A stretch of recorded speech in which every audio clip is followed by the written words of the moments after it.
On a rainy night in Gotham City, the Dark Knight stands on the edge of a skyscraper, staring down at a dangerous criminal who has previously destroyed dozens of lives.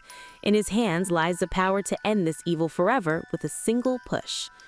In the skies of Metropolis, Kal-El holds in his iron grip a global dictator threatening the annihilation of millions. All it would take is a quick squeeze to end the suffering. These are not just scenes from comic books. They are dramatic embodiments of a philosophical dilemma thousands of years old. Is it just to kill a criminal to protect the innocent? Batman and Superman, two great cultural icons, starkly personify the two sides of this moral quandary. The Dark Knight, who swears an oath never to kill, versus the Man of Steel, who sometimes sees extermination as a tragic necessity. Batman's side, absolute ethics and the sanctity of life. Principle. I won't become a killer. When I wage this war wearing the mask, when I wear these wings, it represents a sacred vow. Batman. Supporting philosophical arguments. Kantianism and deontological ethics. If Immanuel Kant were alive, he would side with Batman. Kantian philosophy asserts that humans must always be treated as ends in themselves, never merely as means. Killing a criminal, even an evil one, means using them as a means to achieve public safety, violating their inherent human dignity. The slippery slope. If we allow power to be the judge, where do we draw the line? Who determines who deserves life and who deserves death? Batman believes that starting down this path inevitably leads to tyranny and moral arbitrariness. The potential for reformation. Every human carries the seed of change. By killing a criminal, we rob them of the chance to atone for their sins and deprive society of the possibility of their transformation into a productive member. 4. Moral integrity. By killing the criminal, the defender becomes a criminal themselves. If you kill all the killers, the number of killers remains the same. This adage expresses the corruption of the self that occurs when we use the tools of evil to fight evil. Superman side, utilitarian ethics and the necessity of sacrifice. Principle. Sometimes, to maintain peace, we must abandon it. Sometimes, to serve justice, we must commit injustice. And sometimes, to preserve life, we must take it.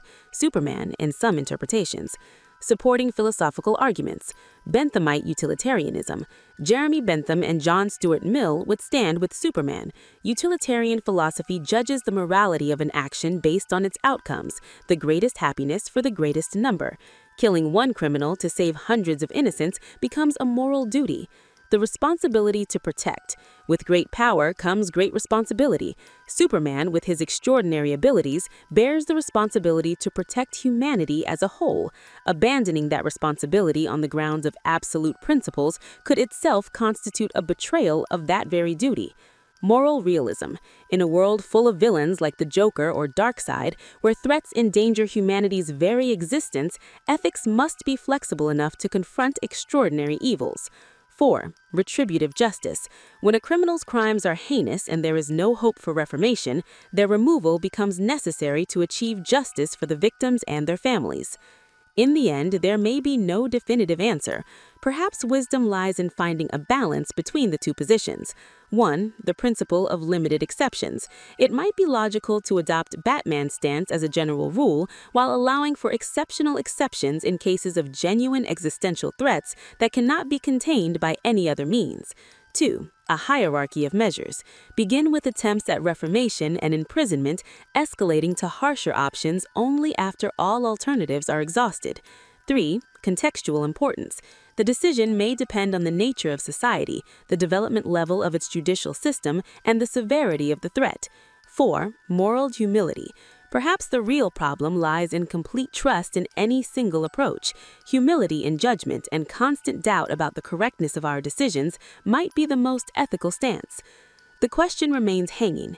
Is true justice that which preserves its principle no matter the cost, or that which acts to achieve the greatest good even if it requires breaking principles?